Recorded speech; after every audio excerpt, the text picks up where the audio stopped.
Hey, what's up guys? This is the Pro Wombat, and today I'm going to be talking about and reviewing the new Star Wars Battlefront game. Star Wars Battlefront is a first-person shooter set in the Star Wars universe. Its main focus is on its multiplayer experience, as there are over 9 different multiplayer game types, and about 12 different unique maps. While it does offer some single-player game types, such as missions, the game's main focus is definitely multiplayer, as there is no campaign. So let's start talking about Star Wars Battlefront. This game had been getting a lot of hype before its initial release, and its beta saw over 9 million unique players. But since its release last Tuesday, it seems to have lost some of that hype, and its overall reception by players was pretty lukewarm. Why is that? Well, it seems to me that most people expected this game to be more than what it was. People wanted this game to go above and beyond their expectations. There had not been a Star Wars Battlefront released in 10 years, so this game was really highly anticipated and everyone had really high expectations for it. I fall into that category as well. I was so hyped for this game as soon as I heard rumors that they were even thinking about making it. I spent hours and hours playing the first 2 games when I was younger, and I have some great memories of playing this game with my dad. And you know what? I feel like this game really delivered what it promised. This definitely feels like the successor to the Star Wars Battlefront series, and it's everything that I wanted it to be. The environments, the weapons, the characters, everything looks and feels so good, and it really takes you into that galaxy far, far away. To me, this game delivers exactly what is promised, and it makes you feel like you're fighting the battles that decide the fate of the galaxy. One look at the environments, and you really get the feel for how much time the developers spent making this game. Everything looks amazing. The graphics are phenomenal.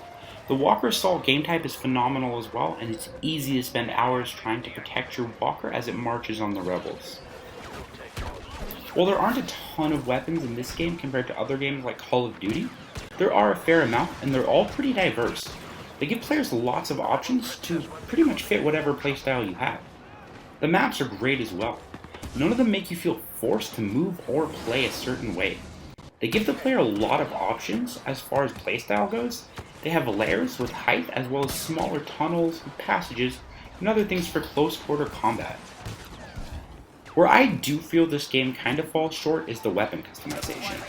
And to me, that's not that big of a deal, but I know a lot of people really like to customize their weapons and make their own custom loadouts, so that's kind of a missing feature here.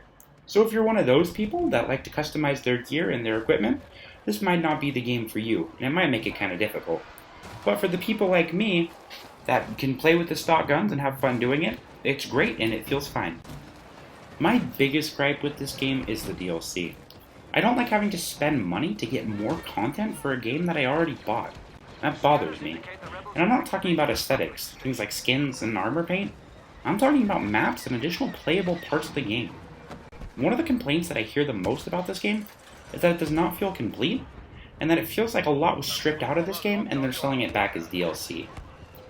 To that last part, I kind of disagree, and I feel like this game is complete. It has no less content than any comparable titles such as Battlefield 4 or Black Ops 3. It has just as many maps and game types that are unique. And while I disagree that players should be charged additional money to get content, I feel like the base game for $60 is a fair price for what you're getting. It could be a lot worse. Just take a look at Evolve, which felt way more empty and had the same $60 price point as this game and many others. All that aside, I love this game, and I think it's great, and so I'm going to give it a 9 out of 10 overall, just because of the DLC and the weapon customizations. Well, those are just my thoughts and opinions. If you've played this game or have had any experience with this game, please let me know, whether or not you've loved it, hated, or somewhere in between. Please let me know in the comment section below, and go ahead and leave me a comment. And if you like this review and would like to see other reviews like this, please go ahead and hit that subscribe button. And if you like this video, go ahead and give it a like. Well, thank you so much for watching, and I hope to talk to you again soon.